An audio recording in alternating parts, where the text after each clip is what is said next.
All right, I'm here in Portland, Oregon-ish area. We're at Rose City Barbell. Today I'm doing some trap bar deadlifts with the Barbell Medicine crew. Well, I'm doing trap bar. These guys are doing some other deadlift.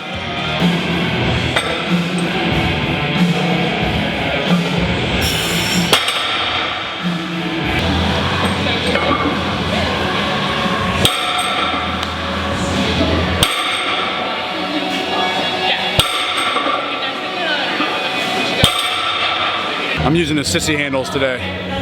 Last few weeks before the competition, I'm getting a little more specific and I'm trying to get the handles higher because that's how the car deadlift's gonna be.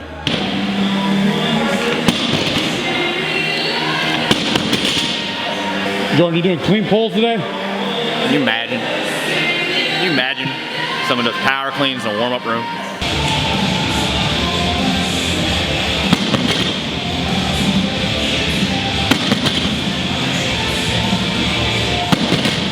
Why do you guys have these blocks underneath the weight? So Jordan has block deadlift programs, and my self-programming is flexible enough that I can show up and be like, I guess I'll just pull that too. I was supposed to do pause deadlifts, but just a pull, so.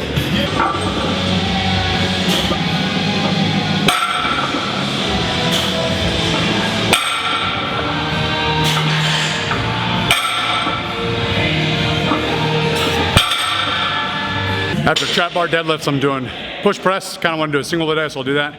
And then I'll do some back down work, sets of 4 with an axle bar. Feels a little better on my collarbone when I drop it back down, the fat axle bar, so I'm doing that.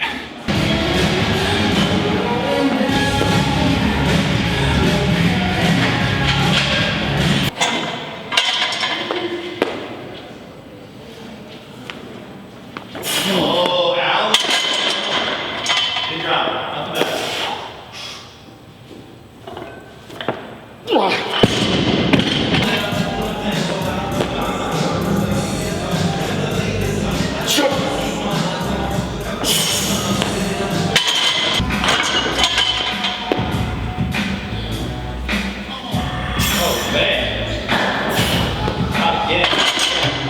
So if you clicked on this video because you wanted to learn how to increase the circumference of your neck, let's get to it. Let's see what these docs have to say. What would you tell them? Well, gaining muscular body weight is definitely one way to do it.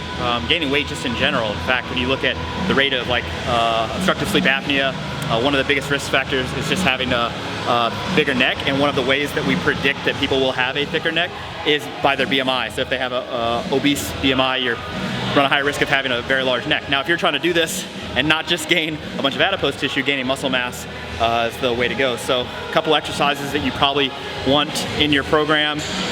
You would think barbell shrugs, definitely big for building traps, any sort of overhead press, any sort of deadlift, any rowing exercise. All of those exercises definitely do work the shoulder girdle and in particular the trapezius muscles substantially. A neck harness, some people are going to recommend doing that. I think the only time I recommend people use a neck harness is if they're in a contact sport that involves like helmet to helmet or head-to-head contact like that. So sports like MMA, football, rugby, soccer, just anytime where you're going to have a collision potentially with the head. There's some evidence suggesting a decreased rate of traumatic brain injuries in people who do accessory neck work. But as far as it actually building substantial size for the neck and traps, it's not one of my go-tos. Rather, shrugs, press, rows and chins, and deadlift work, along with gaining some body weight. Usually traps grow pretty nicely.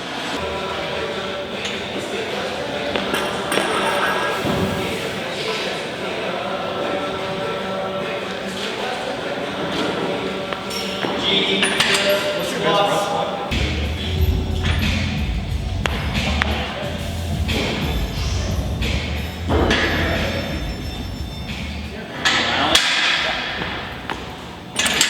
PR kind of day. We think 365. What's up, man? It is. 375?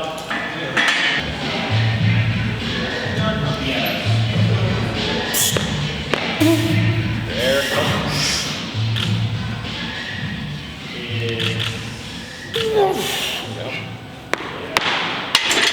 Is that 375? If I was your client, if Imagine that. I said I want to increase the circumference of my neck. Yeah, probably the first question I would ask is how much body weight are you willing to gain for it? I think it's probably challenging to have a really marked increase in your neck circumference with no weight gain.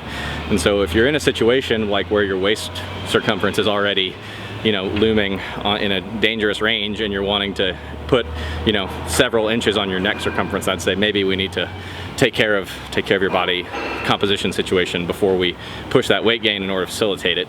But, you know, if that was all in check and we're wanting to do some training for it, then, I mean, I think that it needs to be trained directly as well as can be trained indirectly with a lot of lifts that you may already be doing. So upper back stuff, deadlifts, rows, probably would have you do some shrugs, I suppose, even though I don't really tend to program those all that often for most people, because it isn't really, that isn't most people's goal, so I don't tend to program that a lot for most people, but that would probably fall into play there. And then I don't have personal experience using the neck harness deal myself. I've played around with one a couple times, but I haven't necessarily used it in terms of training myself. But I know that some athletes and combat athletes and stuff like that tend to utilize that as part of their training. So I wouldn't be opposed to playing around with that. And of course, I would, just like anything else, I would start it low and progress it slow in order to reduce the risk of precipitating any kind of issues, neck pain, stuff like that. Just progress it gradually to allow for tolerance and adaptation. So that would probably be the way I would go about it. But if somebody's telling me that they want to train and get their neck big while they're like cutting or something like that, as a lot of people have those kind of simultaneously opposing goals, then I'd probably reset some expectations there.